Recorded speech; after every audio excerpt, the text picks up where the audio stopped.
Et bonjour les Dibos. Et ce serait pas l'heure de la pause dev? Et oui, ça y est, c'est parti, c'est l'heure de la pause dev. Donc du coup, ce qu'on va faire aujourd'hui, c'est qu'on va continuer à bosser sur Rehost, hein. Ça fait déjà 2-3 jours maintenant qu'on le fait. Je pense que c'est une bonne petite chronique, ça a l'air assez sympa. Vous avez l'air d'apprécier, et merci du coup. Donc on va continuer tranquillement. J'avais prévu de faire un peu de débogage et de correction de bugs. Mais je trouve que c'est chiant finalement.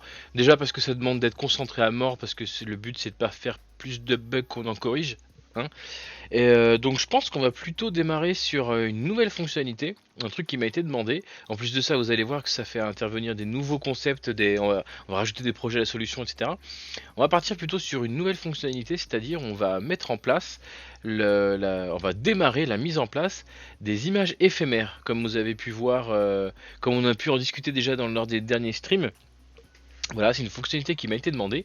Rios, c'est un site d'hébergement d'images sur lequel vous pouvez héberger des photos pour les partager sur les forums, les réseaux sociaux, etc.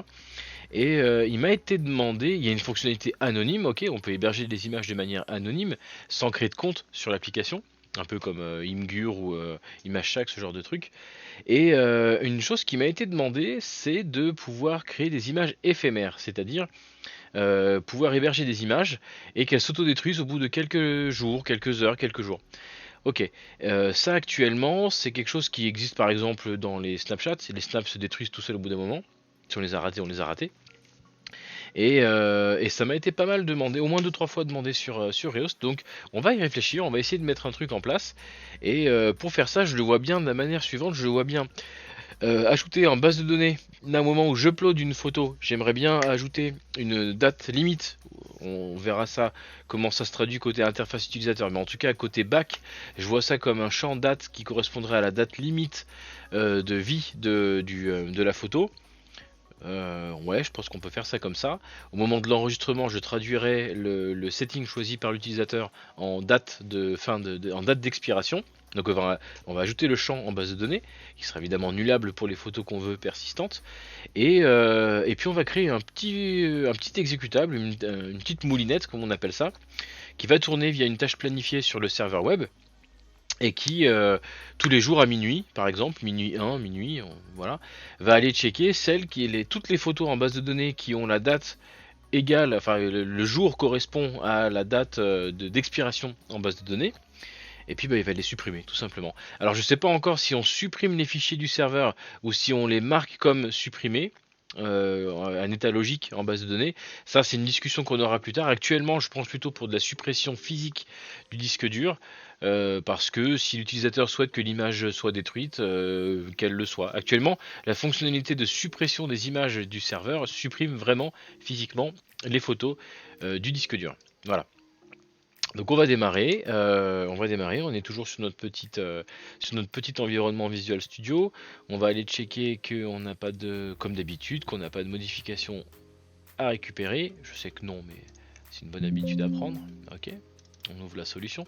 Alors depuis hier, j'ai bossé un petit peu sur le code dans le sens où j'ai refactoré un peu 2-3 trucs. Vous allez le voir, j'ai quelques modifications en attente ici, pas grand chose, hein. C'est parce que j'ai commencé à déplacer les appels base de données depuis le contrôleur MVC vers la couche service. Typiquement, ici, avant, dans la logique de connexion, de connexion de l'utilisateur, ici, là avant d'avoir un bel appel factorisé, on va dire un bel appel à ma couche service, c'est-à-dire là, ici, eh ben, j'avais une requête qui était faite, hein. J'avais une ouverture d'un contexte DB contexte, un peu comme je le fais encore ici d'ailleurs, hein. Là c'est ça, c'est pas encore factorisé, c'est en cours mais c'est pas encore fait. Ça le sera très bientôt, mais je me suis arrêté en chemin. Du coup, je suis parti sur une autre demande. Donc la première chose qu'on va faire avant de se lancer dans quoi que ce soit, c'est qu'on va checker que ça fonctionne toujours, que j'ai pas tout pété en, euh, en essayant de factoriser tant bien que mal, un peu à la brutasse. Oh, ce serait à peine étonnant, hein. Soit dit en passant. Ok. Déjà ça compile. Et ce qu'on va faire, c'est qu'on va aller, tester quand même, faire une petite passe au moins. C'est la moindre des choses. On va vérifier que l'application fonctionne toujours. Je pense que ce serait judicieux. Ok, Rehost se lance. Donc, comme je disais, j'ai modifié les logiques d'accès à l'application, hein, le login, le logoff. Le register aussi, bah, ça, on va peut-être se créer un compte bidon histoire de vérifier que ça fonctionne. Ouais, ouais, ouais. Et puis voilà, ça me paraît déjà pas mal. Ça me paraît déjà pas mal.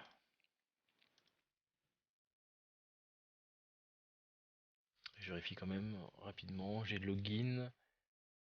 Ouais, ouais, ouais, ouais, ouais. Ok, on va se mettre là-dessus. Ok, ok, ok. L'application a l'air de démarrer, c'est déjà une bonne chose. Donc c'est dire que les logiques de connexion ont l'air intactes. Ouais, ouais, ouais. Ok, ok. C'est normal. J'avais modifié, j'avais mis Toto ou même Titi peut-être. Je sais plus. Ouais, on s'était arrêté avec Titi. Ok. Donc la logique de login fonctionne toujours. Ouf, tant mieux, j'aurais été un peu embarrassé. Donc ce qu'on va faire, c'est qu'on va juste passer rapidement sur la logique de register de l'utilisateur. C'est vite fait, hein, je vais créer un compte bidon, on s'en fiche, c'est pas bien grave. Là, je vais pas aller jusqu'à l'envoi du mail là, mais on va aller jusque là, on va créer un compte, voilà. On va s'appeler, allez, Edouard cette fois. Edouard Jean, j'aime bien Jean. Et son email, ça sera tout simplement, voilà. Ok, login HFR, il n'y en a pas. Le mot de passe, on va mettre un truc à la con. Et ok, l'utilisateur existe déjà. Ah, ça c'est embêtant. Ça c'est embêtant les amis. Parce que cette adresse mail, je sais que je ne me suis jamais connecté avec. Je me suis jamais connecté avec. Allons vérifier ça quand même, bon c'est jamais. Hein, c'est possible. Non, je suis sûr que non. Ouais, c'est bien ce qui me semblait. Il n'y en a pas. Bon, bah qu'à cela ne tienne, hein, c'est pas grave. On va débugger. Ça vaut le coup, hein. C'est ici que ça pose problème. Est-ce que ce serait parce que comme un teubé, il check le login HFR? Ce serait vraiment embêtant.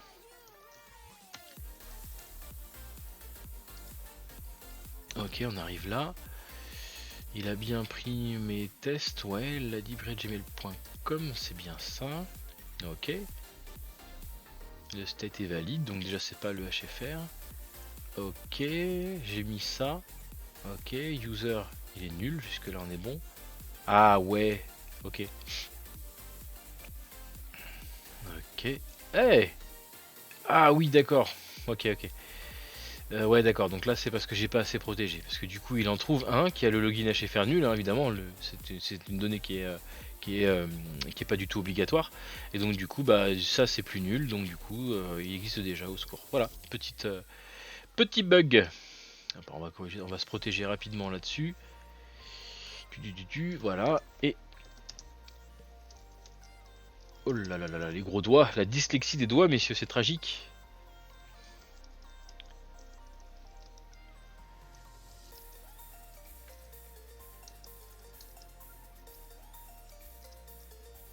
Voilà.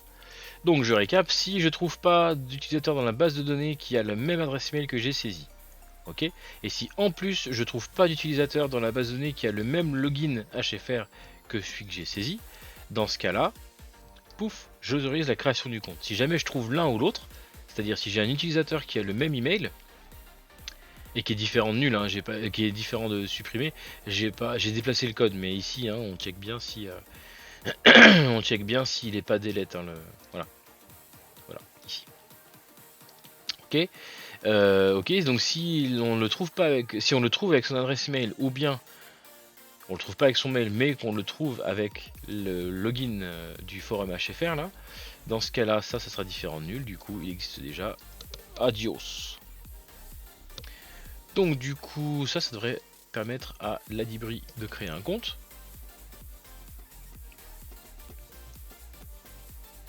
Voilà. Ok, on passe 10 minutes, on passe 10-15 minutes là-dessus, les gars, max, et après on passe promis hein, sur la génération des images éphémères. Il n'y a pas de, il y a aucun problème. Je le sais, je vous l'ai promis, c'est dans le titre du stream.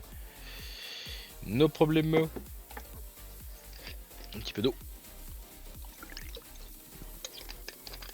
Ah, j'adore l'eau. Ok. Est-ce qu'on peut avoir les deux écrans en même temps. Je sais, vous voyez rien, je sais, j'y travaille. J'y travaille. C'est pour faire une transition. Hein. Oh là là, je me suis encore trompé. Faut que je vire ce bouton. Alors, le prénom. Bah écoute, on continue avec Edouard Jean, c'est pas mal, hein. Là, on est ok, ladybury@gmail.com. Je mets une vraie adresse parce que j'aimerais bien, quand tant qu'à faire, recevoir le mail. Bim. Et ça. Ah. Puis il y a mon propre piège. Check, on arrive là. Est-ce qu'on passe cette fois?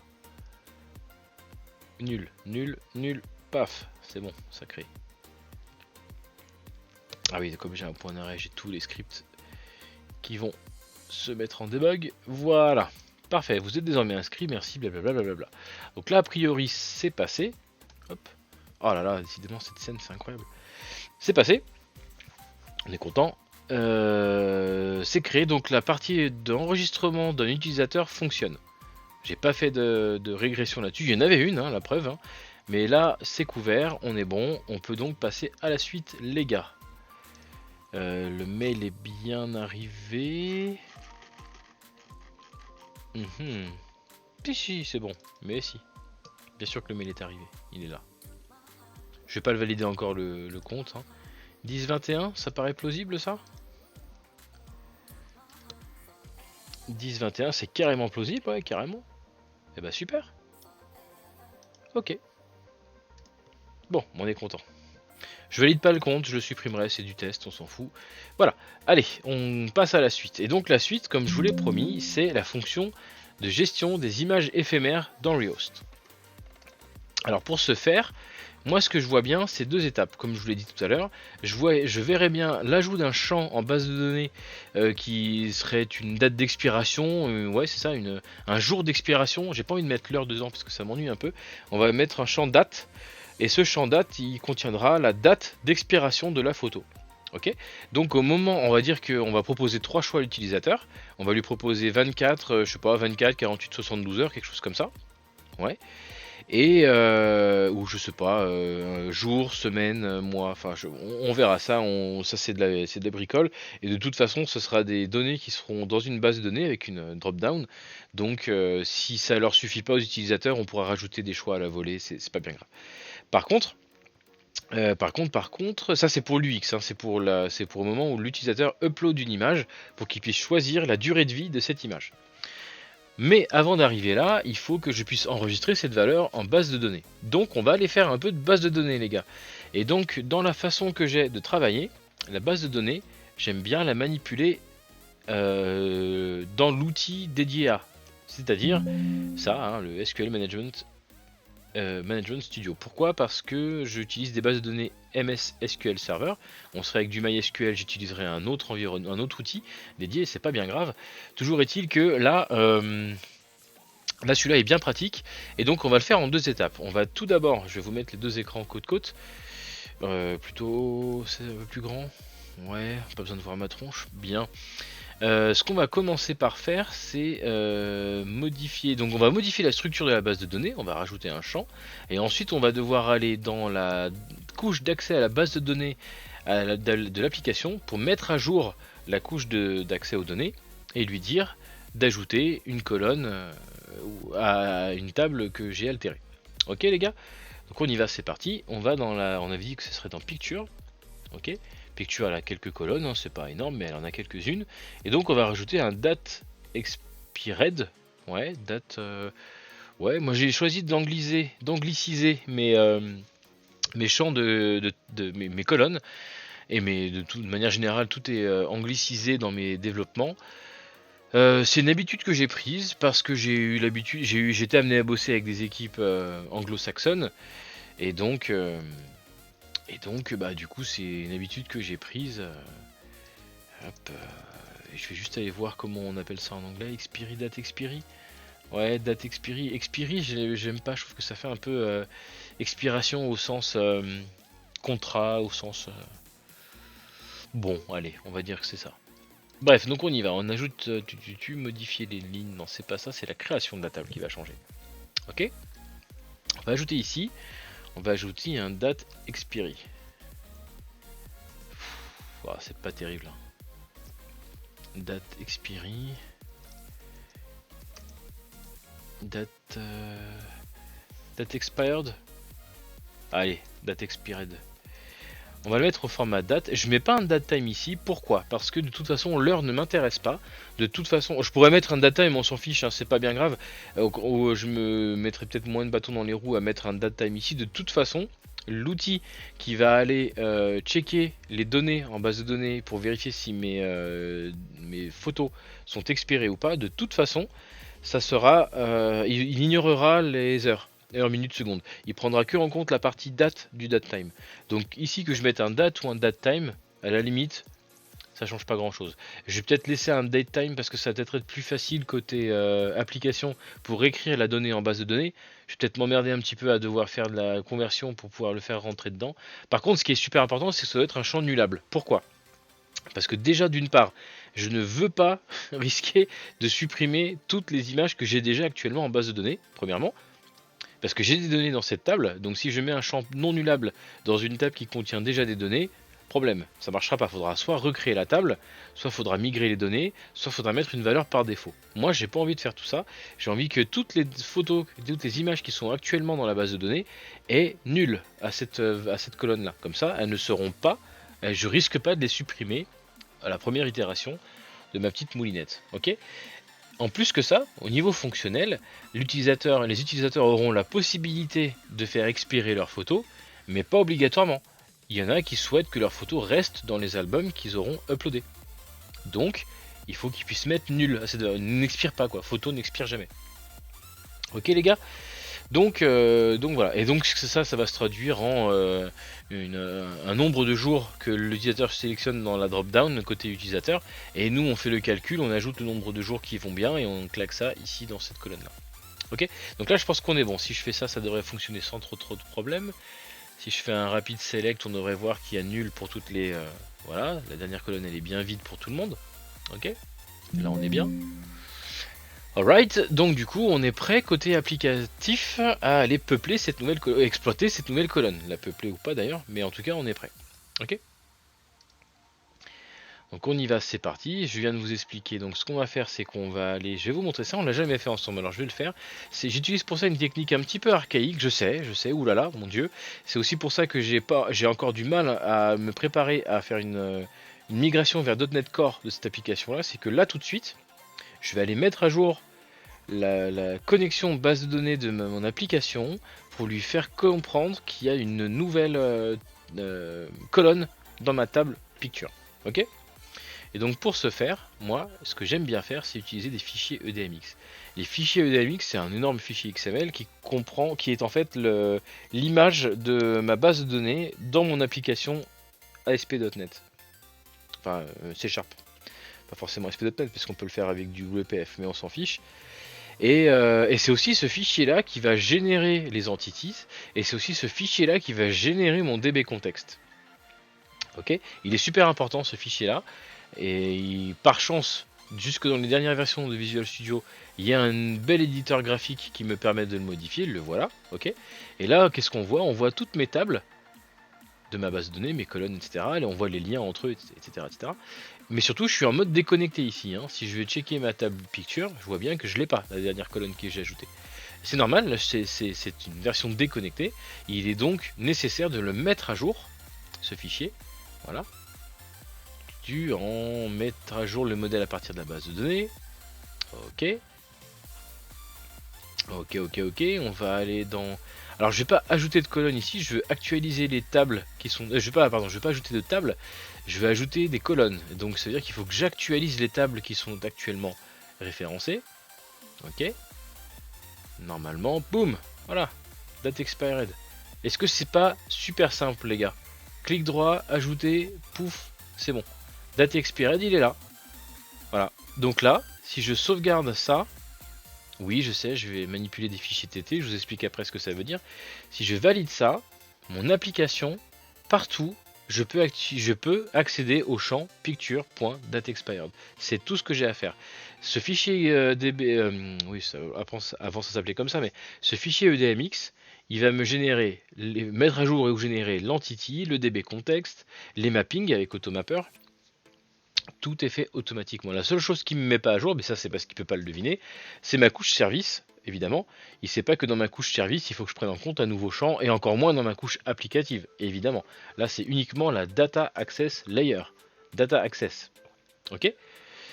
Donc là on est bon, je pense pas avoir besoin, mais par définition, moi je le fais tout le temps. Je reforce la transfo des fichiers TT. Normalement il le fait, mais bon, il y a des fois j'ai eu des fonctionnements un peu chelous. Donc je préfère le forcer à le faire. Pourquoi fichier TT? Parce que tout simplement, ce fichier EDMX, en fait, c'est pas lui qui va créer des fichiers CS avec chacun qui correspond chacun à mes tables de la base de données. Il va créer un énorme fichier TT, l'extension c'est TT, hein, c'est Text Transform, et qui lui va contenir des instructions à mon compilateur dans Visual Studio, qui eux, à la compile, vont générer des fichiers CS. D'accord? D'ailleurs, on les voit ici, si je déplie ça, on voit que dedans ça contient le contexte en version TT, ça contient les entities en version entre guillemets CS, mais en réalité c'est des TT qui aboutiront à des CS une fois compilés. Okidoki. Et là, qu'est-ce qu'on voit? C'est super intéressant d'ailleurs, puisque cette vue-là, elle me dit que mon fichier picture.cs il a été modifié et mon fichier album aussi. C'est logique. Mon fichier picture il a été modifié, pourquoi? Parce que j'ai rajouté la nouvelle colonne, elle devrait apparaître ici, c'est le cas, c'est bien un datetime new label. Ok, ça c'est généré automatiquement, hein. C'est pas moi qui ai écrit tout ce code là, c'est généré par le fichier EDMX. C'est pour ça qu'il met un nullable datetime alors que moi j'aurais mis un datetime point d'interrogation, enfin on s'en fout un peu. Et il a modifié aussi album parce que la table album, on la voit ici, picture, elle est liée à la table album. Ok, il y a un ID album dans la table picture. Ok. Ok, donc là on est bon côté applicatif. On est bon côté applicatif dans le sens mon appli est aware que ma table, picture contient une nouvelle colonne. Voilà. Donc si je voulais, je pourrais très bien aller dans mon picture service ici. Au moment où je génère, où je crée une image en base de données, probablement ici, voilà. Là je pourrais très bien mettre un date expired. Voilà, là j'ai la main sur ce champ là. Ce qu'on va faire, c'est qu'on va faire ça pour se prémunir des soucis. Voilà, par définition, on le mettra à nul. Alors, pourquoi deux choses. Pourquoi est-ce que je rajoute ce champ alors que de toute façon, on sait que c'est un champ qui est nullable. Effectivement, je pourrais ne pas rajouter cette ligne là, le comportement serait exactement le même. Seulement, moi je sais que par la suite ici, je vais devoir lui préciser à mon image, mon utilisateur va souhaiter bénéficier de cette fonctionnalité ou pas. Donc ça va falloir que je le modifie avec un paramètre que je vais passer ici, déjà d'une part. Et pourquoi est-ce qu'ici je caste mon nul en datetime nullable?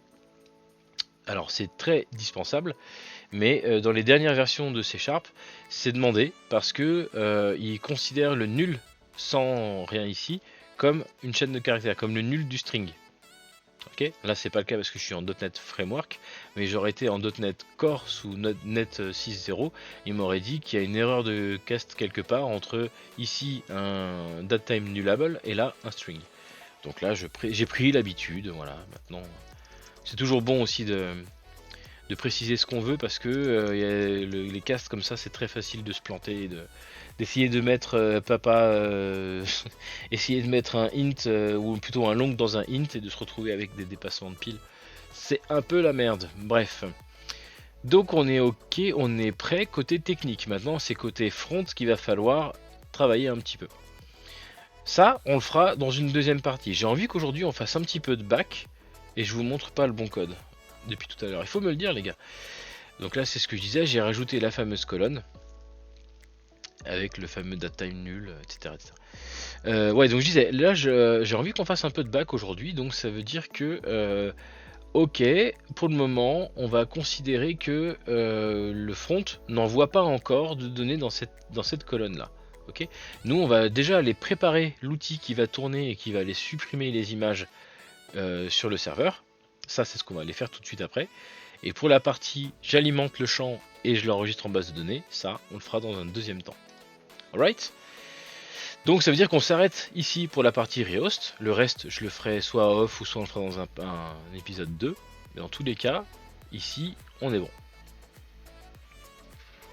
Voilà.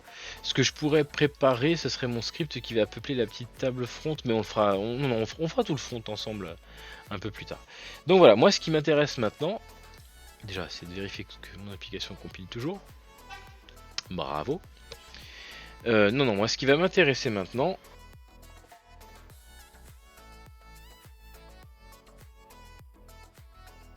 hop là, ferme la fenêtre, ça fait un peu de bruit. Voilà. Ce qui va m'intéresser maintenant, donc, ça va être de créer cette petite moulinette qui va tourner sur le serveur et qui va s'occuper de la suppression des images. Pour faire ça, moi, j'ai l'habitude, parce que c'est plus facile et c'est ce que je sais faire, j'ai l'habitude de faire une tâche planifiée de Windows. Alors là, en plus de ça, ça m'intéresse, ça tombe pile poil, c'est un cas d'école, parce que ce qu'on veut, nous, c'est que notre application, notre petit exécutable là, il tourne tous les jours à minuit. Tous les jours à minuit, il va aller prendre les images du jour, les images qui expirent aujourd'hui, et il va aller les supprimer.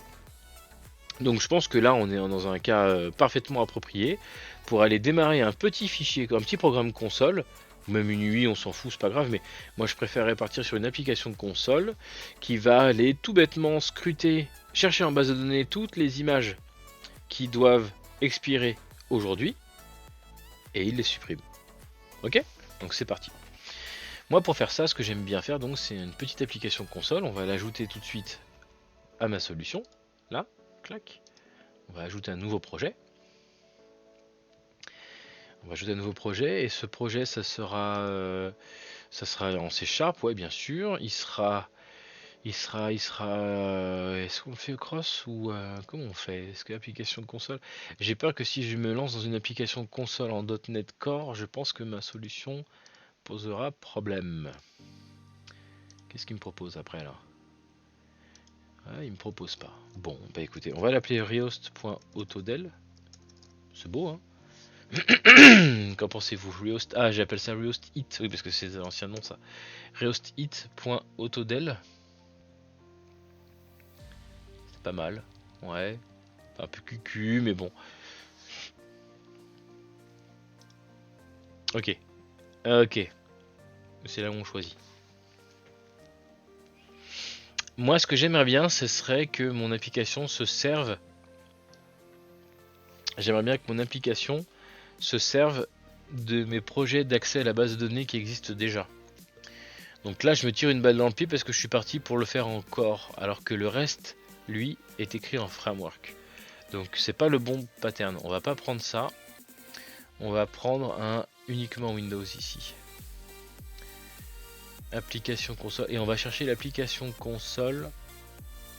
Waouh, c'est vieux. Application Windows Form, lol. Application Windows Form .NET Framework. Ouais, c'est pas mal, mais j'aimerais bien un console. WPF.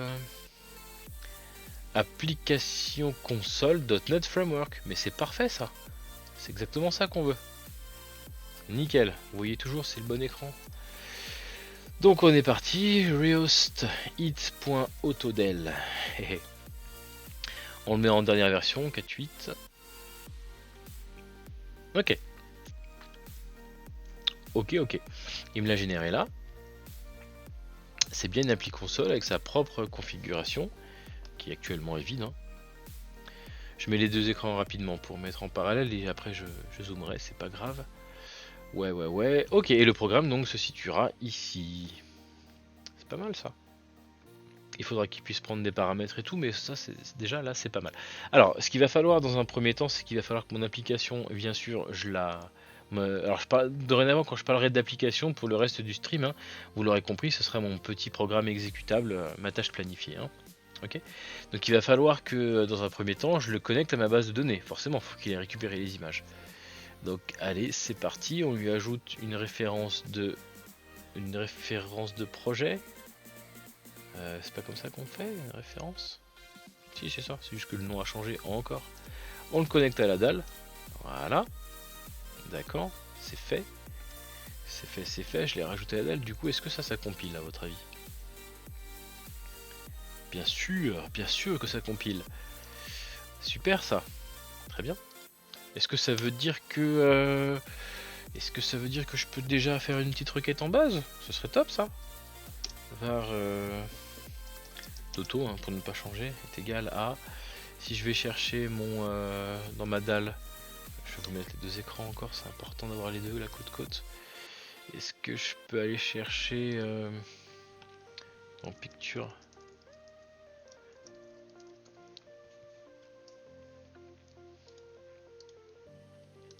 Ça m'a l'air.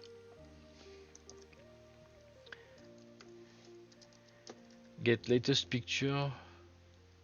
File, bon, on s'en fout. Get latest picture file name. Je me rappelle plus ce qu'elle fait. Comme je commande jamais, je suis comme un. Voilà. Liste de pictures. Eh ben, c'est bien ça. Voilà. On va mettre 10, voilà, il va prendre les 10 dernières images. Alors ça c'est une fonction, puisque je suis tombé dessus, je vous le décris.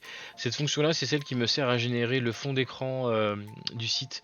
Toutes les 5 minutes je change le background de Rehost et je vais chercher, je fais un pêle-mêle, je fais un collage avec une centaine d'images, les 100 dernières images uploadées sur le site.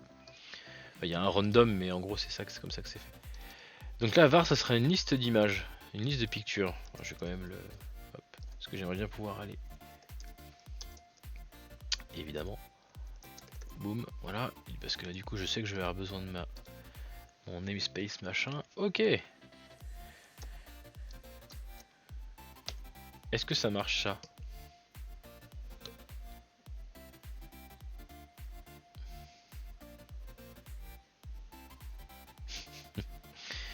Bien sûr que oui, ça marche. Le problème, c'est que j'ai pas mis le bon projet en démarrage. Voilà, cette fois on veut pas démarrer le web, on veut démarrer celui-là. Voilà. Alors ma petite console, elle démarre? Ouais, elle démarre. Boum, boum. Ouais, ok, c'est ce qui me semblait. Et donc, ce qui se passe... Alors ça, c'est une particularité d'Entity Framework. Et ça ne le fait plus dans Core. Ils l'ont enfin modifié ce comportement dans EF Core. Ce qui vient de se passer, c'est tout con. C'est que dans la configuration de mon application, là, ici, je n'ai simplement pas rajouté la chaîne de connexion vers la base de données. Et oui, c'est tout bête, mais il faut y penser. Donc on retourne dans ici, dans le web.config de Rehost. Voilà. On récupère la chaîne de connexion que vous n'avez pas besoin de voir parce qu'il y a le mot de passe dedans. Voilà, elle est là. On y croit, on la prend. Voilà. Okidoki. Et ça, si je la place, c'est dans configuration, dans config sections. Non, c'est juste avant les app settings, donc c'est dans configuration. Ok, ça devrait marcher ça. À moins qu'il faille préciser. Il faut peut-être préciser. Ah oui, c'est vrai. Est-ce que j'ai installé? Mais je suis fou moi. J'ai même pas installé. On va faire ça plutôt. J'ai même pas installé. Oui, oui, échec les gars. J'ai même pas installé Entity Framework à mon projet. Faut être con. En tout respect. Vous voyez toujours l'écran? Ouais. Je m'empresse d'aller ajouter Entity Framework 6, en tout cas la dernière version stable, à mon projet, ce que je n'avais pas encore fait, donc forcément, il sait pas ce que c'est qu'une chaîne de connexion. C'est pas ça qui va réparer l'erreur qu'on vient d'avoir, mais au moins, ça évitera celle d'après, quoi. Ouais.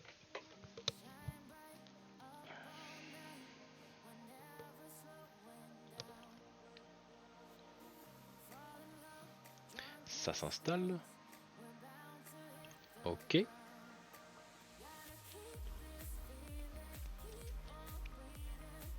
Fin, parfait. Là on est bon, on a Entity Framework installé. Ce qui fait que dans mon app config de l'application, il m'a bien créé la config section qui va bien, la version du runtime, et il m'a pas mis la... Ouais, effectivement, il m'a pas mis l'emplacement où je dois mettre ma chaîne de connexion, mais bon. Pas pinailler non plus, hein. Donc ça, pouf, on le met là. Voilà. Ok, cette fois on est bon. Ok, on a connecté ça, on a connecté ça. Est-ce que ça build toujours? Ça build toujours. On y va, on lance le programme CS de ici. Là, je crois que ça c'est la couche service. Pour le moment, il ne devrait pas y en avoir besoin. Ok.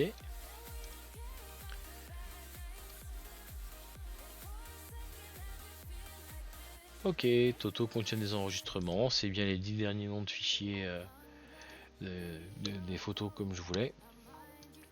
Donc du coup, c'est un succès. Mon application console est connecté à ma base de données. Ok, et bah qu'à cela ne tienne. Alors, comment on fait ça? Est-ce qu'on lui fait un petit retour? Ouais. Bon, de toute façon, dans tous les cas, la prochaine chose à faire, je pense, c'est d'aller dans mon picture service, aller créer une requête pour aller get toutes les images du jour. Voilà, c'est quoi ce dyslexie des doigts là? Donc on va aller sur une liste d'images, ouais, comme ça c'est pas mal. Je prends celle-là en exemple. Mais c'est quoi ces sauts de ligne barbares là? Voilà. Donc on veut une liste d'images. Alors est-ce qu'on prend une liste d'ID ou est-ce que... ouais, de toute façon il va les supprimer pour la limite qu'on prenne ça ou pas. Est-ce que je peux faire un... Je me rappelle plus si ça marche ça. Est-ce que je peux faire un... non, pas delete parce que les fichiers seront... ouais, je vais avoir besoin des noms des fichiers, donc il faut que je prenne les objets. Ok, donc on va faire ça, on va prendre get daily expired pictures. Ok, alors là on se pose 30 secondes. Est-ce que je lui fais mettre en... Est-ce que lui il doit avoir... Est-ce que c'est lui qui doit gérer la notion de aujourd'hui? Ou est-ce que bien lui il prend en paramètre un date time et c'est l'appli qui lui dira aujourd'hui on est le temps? Ça pourrait être pas mal cette solution là parce que du coup je pourrais tester moi en dev, je pourrais tester à mettre une date bidon. Ouais, donc on va mettre get expired pictures et en paramètre on prend un date time. Bah, je sais pas, expiry date. Voilà. Ok. D'accord, liste IMG elles seront là, on se connecte à la base de données, on va checker les photos, ça on s'en fout, contexte. Pourquoi je l'ai fait en... C'est marrant cette... Ça me plaît pas cette écriture moi, on met où? Var picrec est égal à from pictures in context.picture. Ok. Where. Ok, là ça devient intéressant.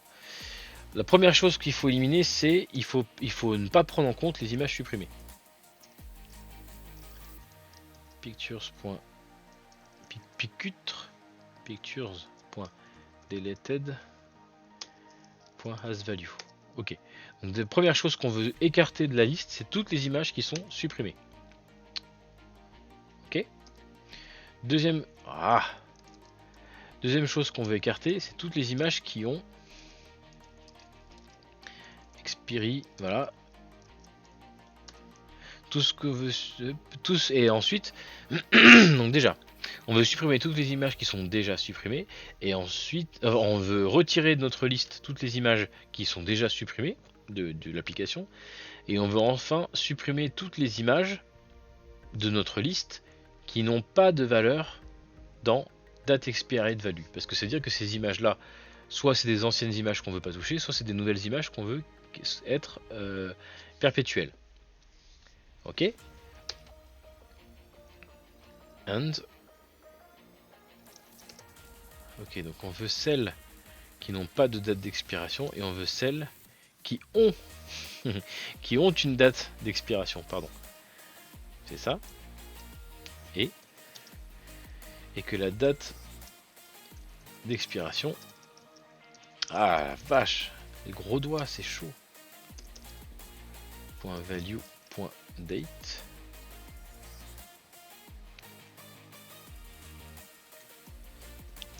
Et là ça va être compliqué parce que c'est ça en fait le new date time.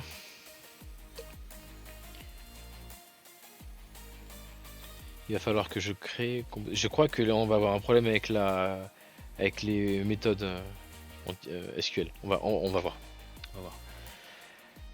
Value.date soit égal évidemment à expiry date, vous l'aurez compris, qui est en paramètre. Mais ça simplement ça ne suffira pas. Parce que moi ce que je passe ici c'est un date time. Ouais. Et il faut que ce date time... Il serait clean, hein. Lui il contiendra que jour, mois, année. Ok, on fera l'effort de le clean avant en amont.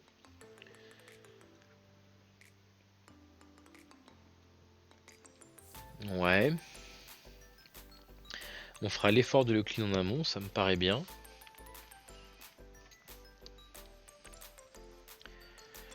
Mais ça veut dire que on le compare. Alors soit je le décompose en mode cracra, c'est-à-dire date, alors le day quoi, value.up. Ah bon sang, le day est égal à expiry date.day. Et pareil pour le mois, pareil pour l'année. Ouais, on peut faire ça, mais je suis pas sûr que ça marche en termes de. Je pense qu'en traduction SQL ça marchera pas. On va essayer. On va essayer. C'est le plus propre. Alors c'est pas la syntaxe la plus irréprochable, ça c'est clair. Mais en termes de fonctionnalité, je suis sûr de viser dans le mille à faire ça. Hein. Ouais, je vais vous détailler après. Voilà, select pictures. Bon, qu'est-ce que j'ai fait? Je vais checker en base de données, dans la table picture, toutes les images qui ne sont pas supprimées, qui ont une date d'expiration, et dont la valeur de la date dont le jour de date d'expiration est égal au jour passé en paramètre, avec le mois d'expiration passé en paramètre, avec l'année d'expiration passée en paramètre. Là, on est blindé. Je pense qu'il y a moyen de faire beaucoup mieux que ça, enfin beaucoup mieux, beaucoup plus efficace que ça en un seul test. Mais de toute façon, ça build une requête qui après est traduite en SQL. Donc que j'écrive comme ça ou d'une syntaxe différente, c'est pas très grave. Voilà. Par contre, moi, ce qui m'intéresse, ouais, donc ça, ok, on est sur ça, on est sur picrec et picrec et donc list img. N'oublie pas de retourner, d'exécuter la requête est égal à picrec.toList. Bim, voilà. Et donc là, lui, il retournera bien la bonne liste. À condition que ça soit différent de nul, mais a priori, j'ai pas mis un nullable, donc on est ok. À moins de faire gaffe à ce que j'envoie, hein, après tout. Donc là, on est bon. Je vois pas qui pourrait planter à ce niveau-là. Faut faire gaffe aussi, mon application, hein, elle bénéficie pas de la gestion des logs et d'erreurs que bénéficie Rehost, l'application web. C'est normal. Pour le moment, c'est une application distincte. Déjà, je suis content qu'ils partagent la même data access layer. Donc on est plutôt pas mal. Et là, en base de données, bien sûr, ça je peux pas le tester en live parce que de toute façon, en base, mes images elles sont toutes à nul, elles sont toutes perpétuelles. Donc ça, cette liste ici n'aura jamais le moins, pour le moment en tout cas, n'aura jamais le moindre item. Ce qui veut dire que pour tester, la meilleure chose à faire pour tester, c'est tester en vrai. Donc ça veut dire qu'il va falloir peupler la base de données avec des vraies valeurs. Et c'est ce à quoi on va s'atteler tout de suite. Alors, pour le moment, mon petit programme, il va rien faire. Ça, je suis d'accord avec vous, il c'est vide dans ma fonction main, il n'y a rien. Ok. Ok. Alors, on peut déjà coucher l'algo. Hein. On va dire qu'il va aller get image du jour. On comprend ce que ça veut dire. Hein. Ouais, donc ça, c'est le picture service. Picture service. Allez, picture service.get get expired picture. Ok. Là, il attend un date time. Ok. Ok. Donc, on va commencer par déterminer date du jour. Date time. Aujourd'hui.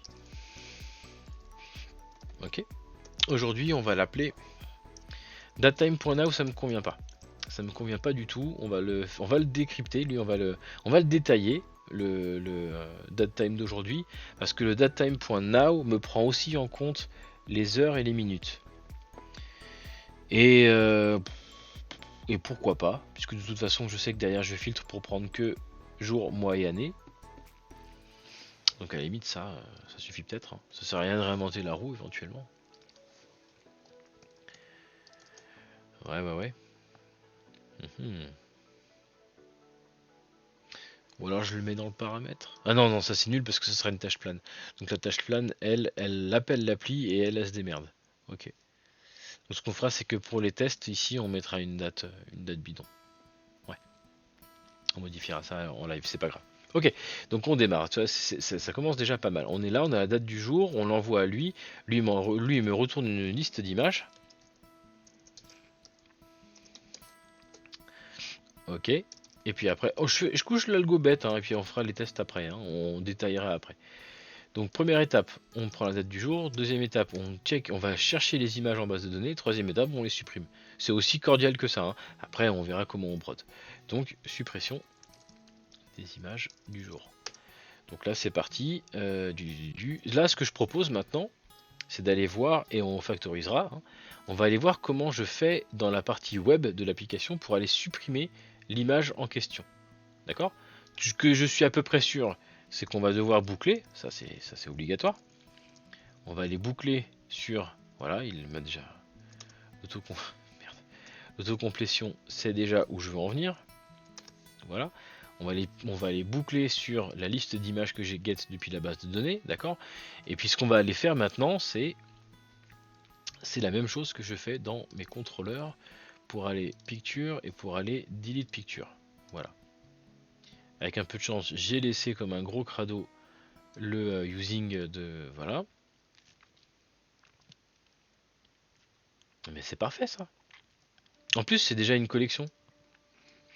Alors en l'occurrence, il prend les ID, donc il va aller à chaque fois get le. Il va aller en plus à chaque fois get l'image en base de données, mais nous c'est pas grave, on a déjà la liste. Donc nous c'est ça qui nous intéresse. C'est toute cette logique là qui nous intéresse.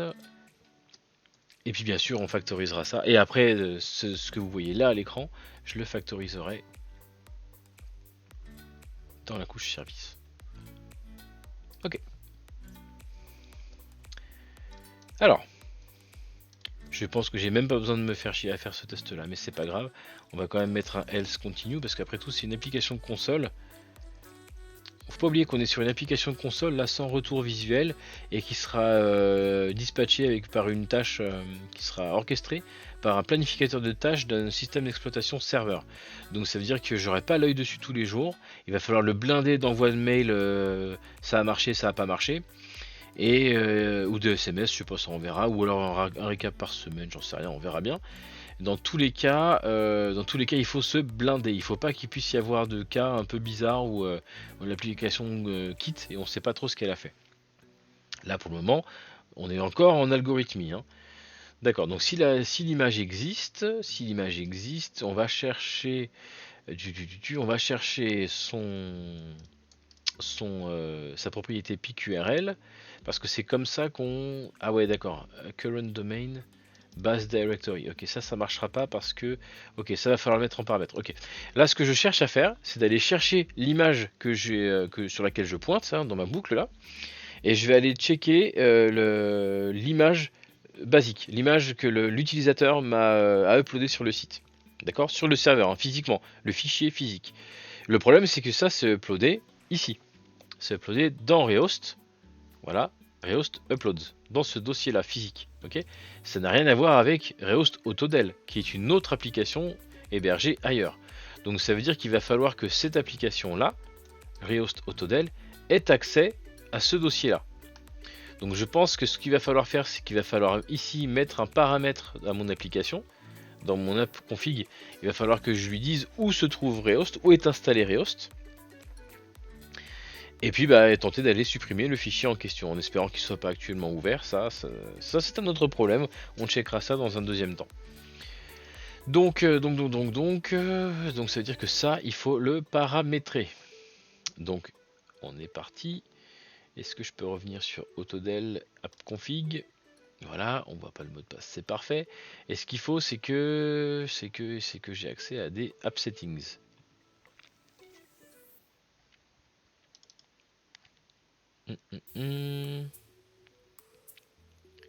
Là, non, ça c'est une chaîne de connexion encore.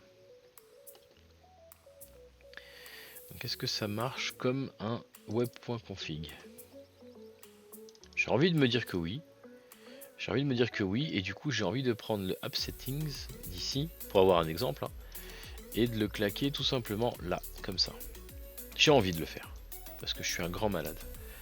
J'ai envie de le faire. Bien sûr, on va pas besoin de tout ça. On va en garder une et qu'on va appeler rehost path.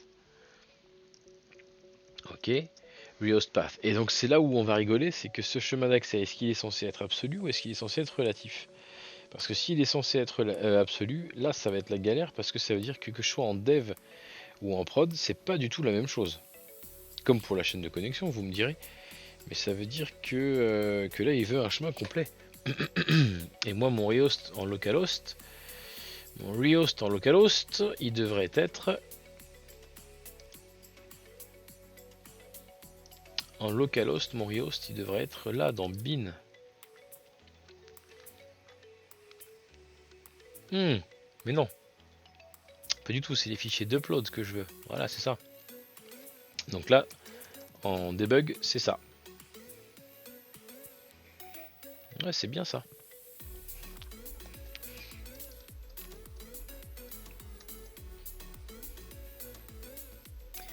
J'ai un doute, on va essayer. Oui, sauf que je crois que... Non, ça marchera pas parce que je crois que le PQRL en base de données contient déjà le slash upload.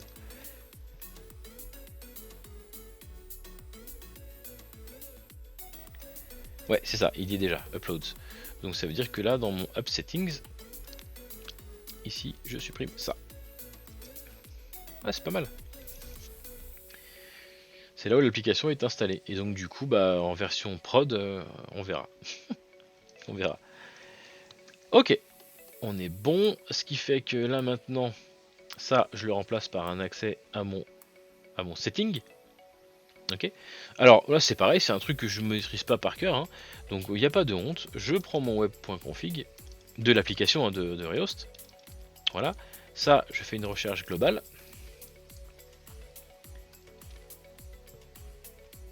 Pardon, je vais un peu vite. Je prends mon web.config, je vais chercher une clé de connexion, une clé de configuration. Je fais une recherche globale partout dans l'application. On est là. Tac, recherche et tout.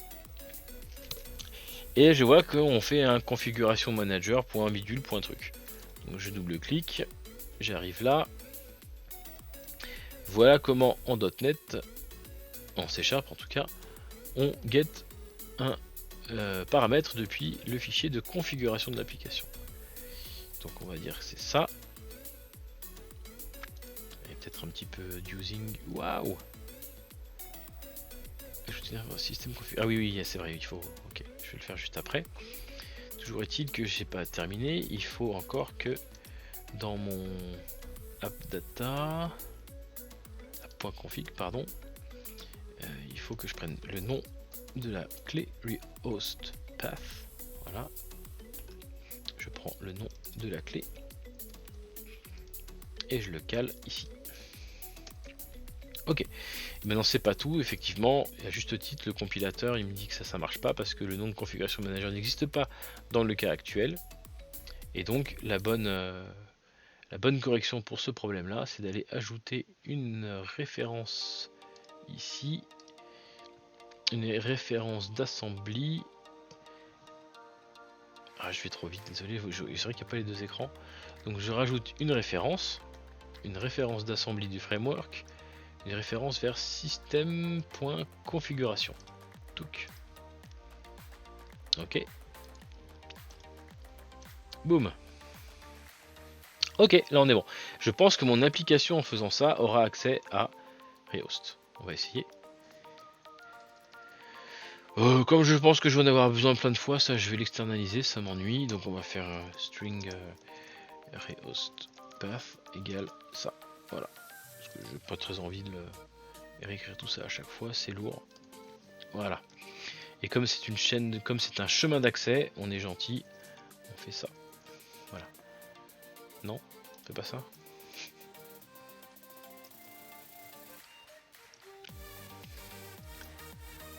Ouais, ok. Pourquoi? Parce que le PQRL, j'ai vu tout à l'heure en base de données que le PQRL il était de la forme avec des slash. Alors que moi, le chemin d'accès que j'ai mis dans ma clé de config ici, il est avec des backslash. Donc déjà, quand je vais composer mon chemin d'accès, déjà ça va péter. Je pense que le fait de mettre des arrobases, il sait qu'il est sur un chemin d'accès. Ça pointe vers une destination. Je pense que déjà ça devrait corriger le problème. Si ça marchera pas, on fera un path combine, enfin on se débrouillera. Voilà, donc là à mon avis ça devrait fonctionner. On va voir pour maintenant ça.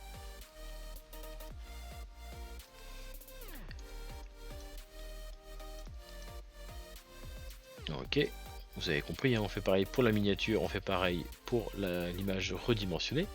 Là on supprime physiquement, si on les trouve, hein, les images du disque dur. On fera un try-catch et tout, vous inquiétez pas, on est dans une application de console. Il faut que l'utilisateur ait accès dans des logs à tout ce qui se passe. Ok, on en profite pour mettre à jour. Ah ouais, c'est là où on va avoir besoin d'accéder au service. Là, on va avoir besoin d'accéder à la couche service.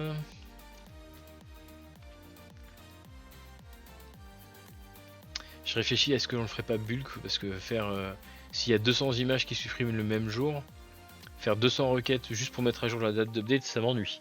Donc je pense qu'on fera on va faire une action dans le... Ouais, on va faire ça.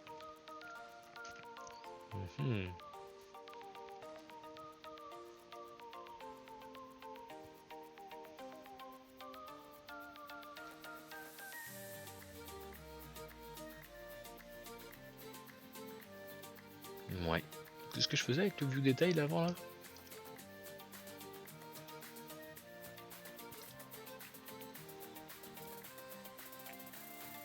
Oui d'accord, c'est parce que j'ai envoyé un mail. Okay. Ça pour le moment on fera sans. On verra ça après. Non par contre ça c'est très intéressant, il faut qu'on trouve un moyen de le faire. Donc ok. Donc ce qu'on va faire c'est que là la liste d'images elle est ok.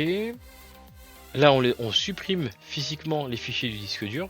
Maintenant ce qu'il faut c'est aller mettre à jour.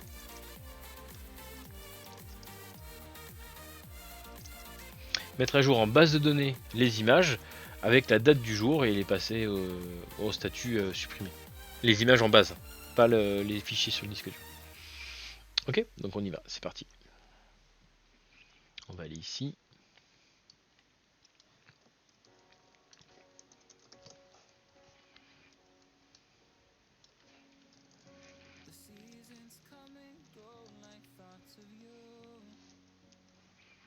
Il n'y a pas un delete là-dedans, non? Ouais, je l'ai pas encore factorisé, quoi. Ok.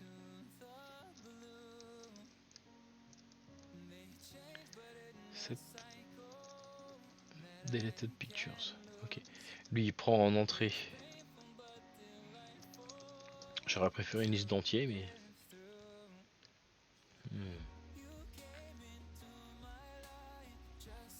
On va voir. Ok. Et donc ce qu'il faudrait ici, c'est le jump, ça retourne rien, c'est une void.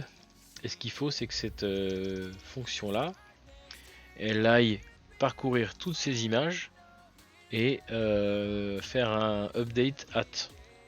Je pense qu'on peut le faire ça en base de données.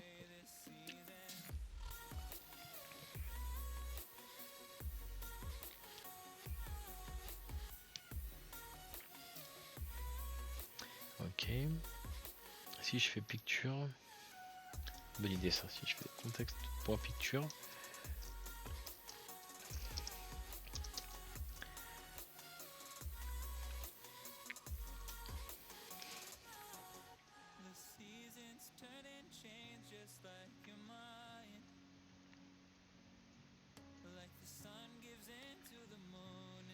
si c'est bon. On fait where, ok. Du coup on a une liste. C'est une bonne remarque ça. Quand on sait pas comme ça, Google est ton meilleur ami. Donc c'est parti.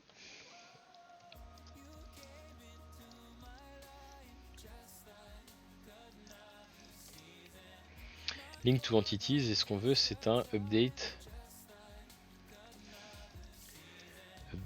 multiple. Voilà.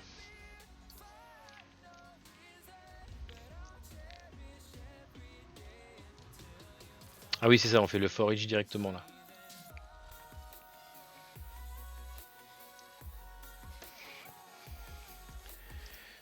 Essayons.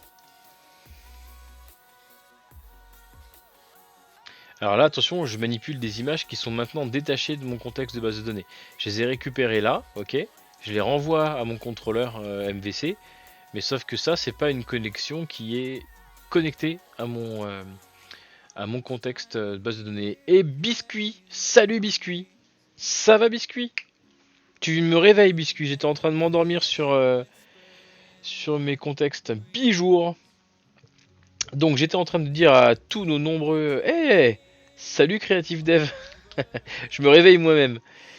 Ouais, j'étais en train de dire que là, je manipule. Ça va Creative? Team JS. Je me réveille. Il est con ce biscuit. Creative Dev, comment tu vas? Alors, ouais, donc j'étais en train de me perdre dans mes petits méandres là, à me mélanger entre une liste d'entités. Tu vois, vous voyez, ça c'est un exemple. Je suis en train de. Là, vous allez, d'ici la fin de la journée, je vais vous publier un petit tuto sur YouTube, un truc que j'ai fait tout à l'heure, où j'explique comment créer une application web Entity, une application web ASP.NET MVC, mais en Core, en .NET Core. Et j'explique comment la connecter à Entity Framework. Parce qu'Entity Framework Core, il fonctionne pas tout à fait pareil que Entity Framework classique. On l'appellera classique maintenant.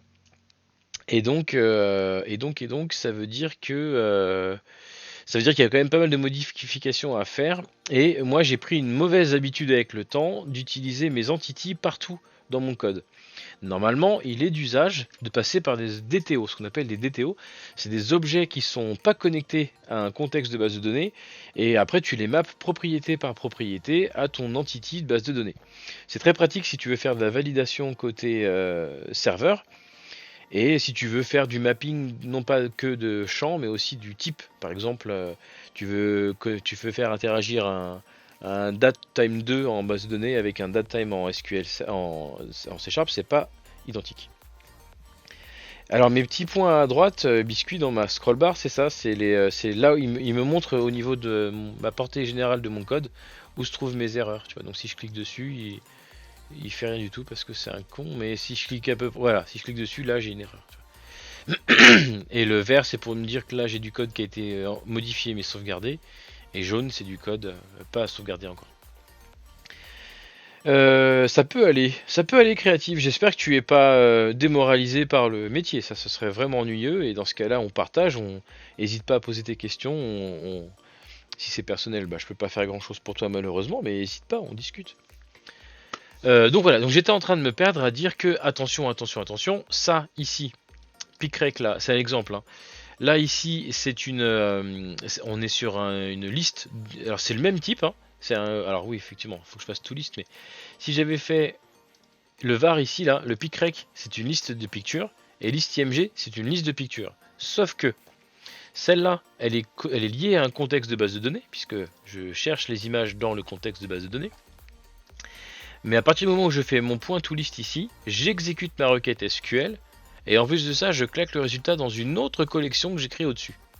Donc cette liste d'images-là, elle n'est pas liée à mon contexte de base de données.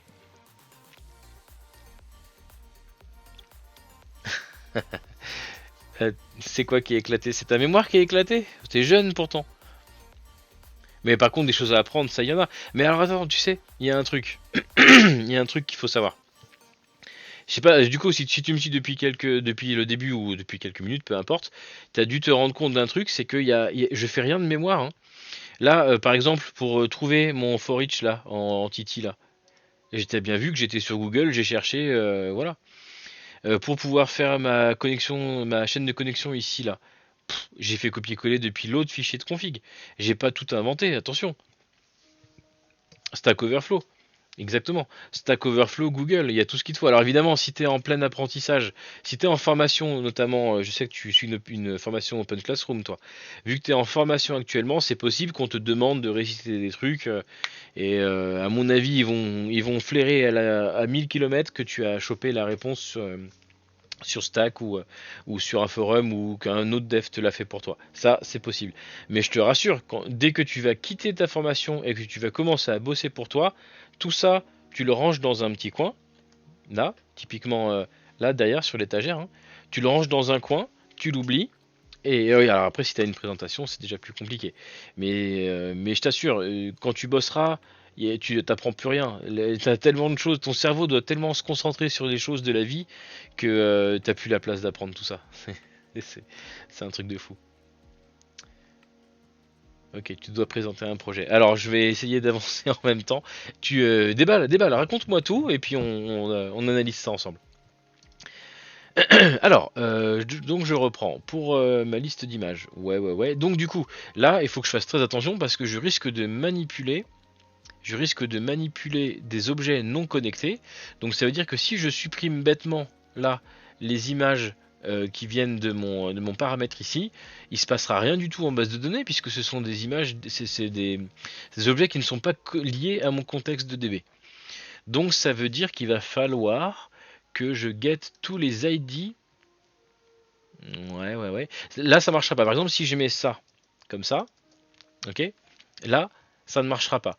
Parce que, alors si, effectivement, ça marchera, sauf que là, je vais modifier les objets de cette liste de collection là, de cette collection là, en paramètres. Je ne vais pas modifier directement en base de données. Et de faire un context.changed ici, un context.savechanges là, ctx.save. Oh les gros doigts le mec. Voilà. Ça ne fonctionnera pas parce que ce que j'ai modifié, c'est cette collection là. C'est pas la collection qui vient qui est liée à ma base de données. Donc je crois que j'y couperai pas les gars, il va falloir que je fasse une requête supplémentaire. Ce qui veut dire que ici je ferais peut-être mieux de récupérer une liste. Je sais plus si c'est des int ou des longues.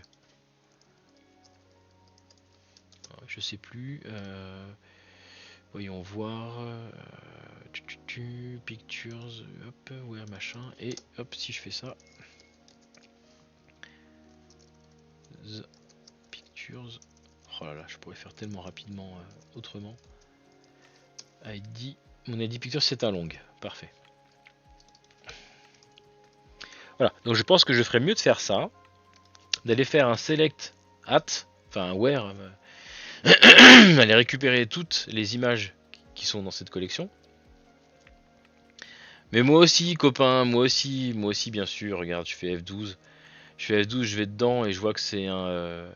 je vois rien du tout parce qu'il faut refaire F12 encore une fois et je vois que c'est un long. Mais voilà, je me suis dit que... Mais bon.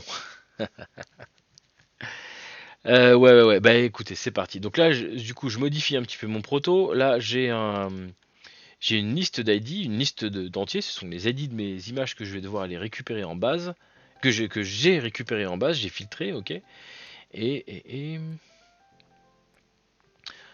est-ce que ce serait pas plus simple? Là, je vais arriver ici et là, je manipule une liste d'images, ok. Ouais. Est-ce que là, je me fais chier à extraire les ID là? Ouais, bon, allez. On est feignant, hein. Ah voilà, pardon. Si je dézoome, déjà que vous y voyez rien. Allez, donc il revient sur ce qu'il disait, encore une fois, c'est ça le dev en live, hein. Il revient sur ce qu'il disait et il met une collection d'images, ok. L'objet, hein, les objets déconnectés, j'insiste là-dessus. On va dire des DTO, ouais, pour que ce soit plus simple pour vous. Donc j'ai mes DTO ici, donc ça veut dire qu'il va falloir que je fasse un du var, allez, on repart pour picrec, j'aime bien picrec, marrant picrec.